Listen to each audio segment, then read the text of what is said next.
સંતો પણ ખૂબ આનંદમાં અને ઉત્સાહમાં, કારણ કે એમનું મૂળ કામ એ મોદી સાહેબ સમગ્ર ભારત વર્ષમાં આગળ લઈ રહ્યા છે ત્યારે એ પણ થવાનું છે.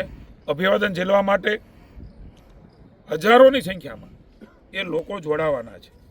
માનનીય મોદી સાહેબ ત્યાં દર્શન કરીને, સરદાર સાહેબને પુષ્પાંજલિ કરીને સમગ્ર વિશ્વના ભારતની અંદર એક સંદેશ આપણો ગૌરવવંતો શૌર્યનો અને સંઘર્ષનો, આપણી આસ્થાના, અતૂટ આસ્થાના 1000 વર્ષ થવા જઈ રહ્યા છે ત્યારે સમગ્ર વિશ્વની અંદર આ મેસેજ એના માટે ખૂબ મોટી એક સભા એ પણ આપ જાણો છો એ પ્રકારે રાખવામાં આવી છે.